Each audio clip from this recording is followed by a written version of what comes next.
Hi,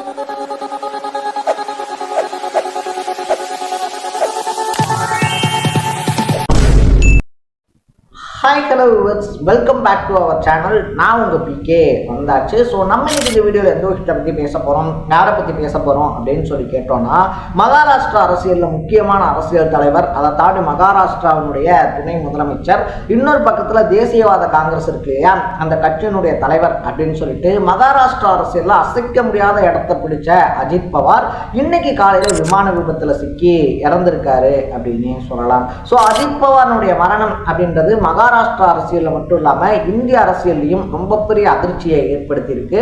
இந்த வீடியோவை பொறுத்த வரைக்கும் யார் இந்த அஜித் பவார், அதை தாண்டி அஜித் பவாருக்கு நடந்தது என்ன, மகாராஷ்டிரா அரசியலில் அஜித் பவார் எவ்வளவு முக்கியமான ஆளு, அஜித் பவார் இல்லாததுனால தேசியவாத காங்கிரஸ் என்ன ஆக போகுது அப்படின்ற மாதிரி பல விஷயங்களை தான் நம்ம பேச போகிறோம். அதுக்கு முன்னாடி நம்ம சேனலுக்கு நீங்கள் புதுசாக வந்திருந்தீங்க அப்படின்னா மறக்காம சேனலை ஃபாலோ பண்ணி சப்ஸ்கிரைப் பண்ணிக்கோங்க. ஸோ ஃபர்ஸ்ட் ஆஃப் ஆல் வந்துட்டு பார்த்தோம் அப்படின்னா அஜித் பவாருக்கு என்ன நடந்துச்சு அப்படின்னு சொல்லி பார்க்கும்போது, காலையில் அவருடைய சொந்த ஊரான பாராமதி இருக்கு இல்லையா, அங்கே வந்துட்டு பொதுக்கூட்டங்களுக்காகவும் அரசியல் நிகழ்ச்சிகளில் பங்கெடுத்துக்கிறதுக்காகவும் காலையில் வந்துட்டு பார்த்தோம் அப்படின்னா விஎஸ்ஆர் வெஞ்சர்ஸ் அப்படின்னு சொல்லக்கூடிய நிறுவனம் நீக்கிக்கிட்டு இருக்கக்கூடிய பம்பார்டியர் லியர்ஜெட் 45 அப்படின்னு சொல்லக்கூடிய ஒரு சிறிய ரக விமானம் அப்படின்னே சொல்லலாம். ஸோ பெரிய பெரிய அரசியல்வாதிகள், சினிமா நட்சத்திரங்கள்லாம் வந்துட்டு பார்த்தோம் அப்படின்னா நம்ம எப்படி வாடகைக்கு கார் எடுத்துட்டு போறோமோ அந்த மாதிரி வந்துட்டு பார்த்தோம் அப்படின்னா அவங்க வாடகைக்கு ஃபிளைட்ஸே எடுத்துட்டு போவாங்க. அப்படி வந்துட்டு பார்த்தோம்னா ஒரு சிறிய ரக விமானத்தை தான் அஜித் பவாரும் காலையில வாடகைக்கு எடுத்துட்டு கிளம்புறாரு. மும்பைல இருந்து பார்த்தோம் அப்படின்னா பாராமதிக்கு போறது தான் அவங்களுடைய பிளான். ஸோ அப்படி போன இடத்துல தான் வந்துட்டு விபத்துல சிக்கி இறந்திருக்காரு அஜித் பவார். முதல் கட்ட விசாரணையை பொறுத்த வரைக்குமே வந்துட்டு பார்த்தோம் அப்படின்னா அங்கிருந்த பனிமூட்டம் இருக்கு இல்லையா, அந்த பனிமூட்டம் தான் இந்த விமான விபத்துக்கு காரணம் அப்படின்னு சொல்லப்படுது. ஏன்னா அந்த விமானத்தை இயக்கிய சாம்பவி பதக்கா இருந்தாலும் சரி, சுமித் கபூரா இருந்தாலும் சரி, ஃபர்ஸ்ட் டைமே வந்துட்டு அந்த விமானத்தை தரையிறக்கிறதுக்கான முயற்சிகள் அப்படின்றதுல ஈடுபட்டிருக்காங்க. அப்பயே வந்துட்டு பார்த்தோம் அப்படின்னா 3000 மீட்டருக்கு வந்துட்டு தெளிவான பார்வை இருக்கு அப்படின்னு சொல்லிட்டு தான் விமானத்தை இறக்குறதுக்கு ட்ரை பண்றாங்க. பட் அந்த ஓடுதளம் வந்துட்டு ரொம்பவே குறுகியதா இருந்ததுனால, அந்த ஓடுதளம் இருக்கு இல்லையா ரொம்ப சின்னதா இருந்ததுனால வந்துட்டு பார்த்தோம்னா மறுபடியும் ஃபிளைட் டேக் அப் ஆகுது. மறுபடியும் செகண்ட் டைம் வந்துட்டு பார்த்தோம் அப்படின்னா ஃபிளைட்டை கீழே இருக்கிற முயற்சியில தான் அது கிராஷ் ஆகுது. விமானம் வெடிச்சதுல விமானத்துல இருந்து 5 பேரும் இறந்து போறாங்க அப்படின்னு சொல்லலாம். ஸோ இந்த விமான விபத்தை பொறுத்த வரைக்குமே வந்துட்டு பார்த்தோம்னா அந்த ஸ்பெசிஃபிக்கான பம்பார்டியர் லியர்ஜெட் 45 இருக்கு இல்லையா, ஆல்ரெடியே 2023 ஒரு விபத்துல சிக்கி இருக்கு அப்படின்ற செய்திகளும் வெளிவர ஆரம்பிச்சிருக்கு. இந்த பிளைட்டை இயக்குன 2 பைலட்ஸுமே சாம்பவி பதக்கா இருந்தாலும் சரி, சுமித் கபூரா இருந்தாலும் சரி, இந்த விமானங்களை இயக்குறதுல ரொம்பவே ஸ்பெஷலிஸ்ட் அப்படின்னு சொல்றாங்க.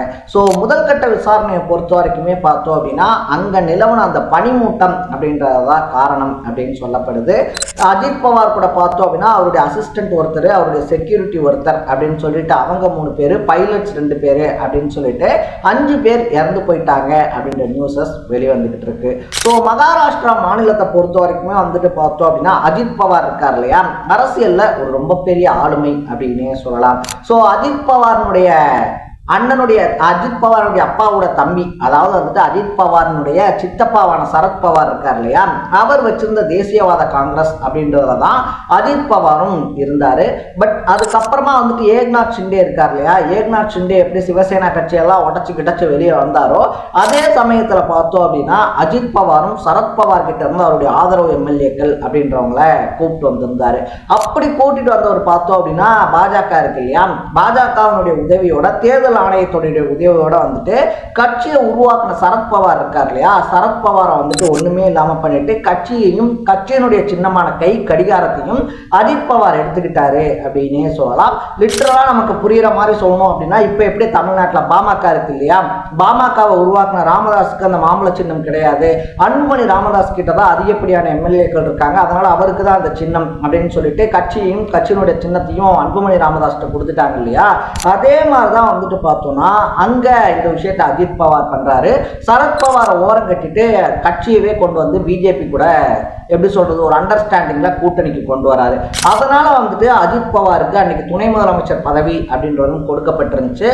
2024 மறுபடியும் அங்க தேர்தல் அப்படின்றது நடக்குது. அந்த சட்டசபை தேர்தலையும் வந்துட்டு பார்த்தோம் அப்படின்னா அஜித் பவார் பாஜக கூட்டணியுடைய தான் சேர்ந்து போட்டியிடுறாரு. ரொம்ப பெரிய அளவில் ஒரு 40க்கும் மேற்பட்ட எம்எல்ஏக்களை வின் பண்றாரு. மறுபடியும் அவருக்கு வந்துட்டு துணை முதலமைச்சர் பதவி அப்படின்றது தரப்படுது. தேசியவாத காங்கிரஸ் சரத்பவார் இருக்கார் இல்லையா, அவர் ஆட்சியில் இருந்தப்பையும் அஜித் பவாருக்கு துணை முதலமைச்சர் பதவி அப்படின்றது தான் கொடுக்கப்பட்டிருந்துச்சு. பிஜேபி கூட்டணி ஆட்சி அப்படின்றது வந்தப்பையும் அஜித் பவாருக்கு துணை முதலமைச்சர் பதவி அப்படின்றது தான் கொடுக்கப்படுது. ஸோ முதலமைச்சர் ஆகணும் அப்படின்ற அவருடைய எண்ணத்தை என்னதான் பலமுறை வெளிப்படுத்தி இருந்தாலும் அது நிறைவேற்றுறதுக்குள்ள அவர் இறந்து போயிட்டாரு அப்படின்னே சொல்லலாம். ஸோ அந்த கட்சியினுடைய சின்னமான கை கடிகாரம் இருக்கு இல்லையா, அந்த கை கடிகாரத்தை வச்சுதான் இது அஜித் பவார் தான் அப்படின்றத உறுதிப்படுத்தி இருக்காங்க.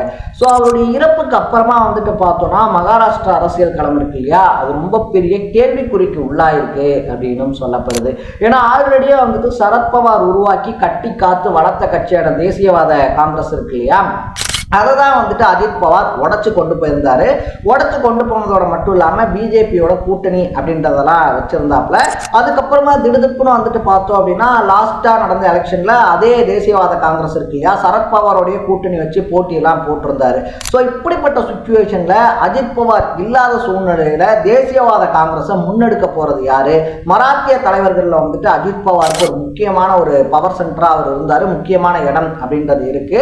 இப்போ வந்துட்டு பார்த்தோம் அஜித் பவாருடைய மனைவி என்னதான் எம்பியா இருந்தாலும் அவங்க அஜித் பவாருடைய இடம் அப்படின்றத ரிப்ளேஸ்மெண்ட் பண்ண முடியுமா அப்படின்ற கேள்வி எழுந்திருக்கு. அது மட்டும் இல்லாம அஜித் பவாருடைய மகன் இருக்கார் இல்லையா, அவரும் அரசியல்ல தான் இருக்காரு அப்படின்னு சொல்லி இருந்தாலும் கூட அவருக்குன்னு சொல்லிட்டு தனியா இதுவரைக்கும் ஒரு ஐடென்டிட்டி அப்படின்றத கிரியேட் பண்ணிக்கல. இன்னொரு பையன் ஃபேமிலி பிசினஸ் அப்படின்றத பார்த்துக்கிட்டு இருக்கிறதுனால தேசியவாத காங்கிரஸினுடைய எதிர்காலம் என்ன ஆக போகுது அப்படின்ற கேள்விக்குறியும் எழும்ப ஆரம்பிச்சிருக்கு. மறுபடியும் தேசியவாத காங்கிரஸும் காங்கிரஸ்ல இருக்கக்கூடிய முக்கியமான தலைவர்களும் சரத்பவார் பக்கமே போவாங்களா, இல்ல பிஜேபி கிட்டேயே இருந்து வேறொரு தலைவர் தேசியவாத காங்கிரஸ்ல அந்த கட்சியை முன்னெடுத்து போறாரா அப்படின்றதையும் இனி வரக்கூடிய நாட்கள் தான் தீர்மானிக்கும் அப்படின்னு சொல்றாங்க.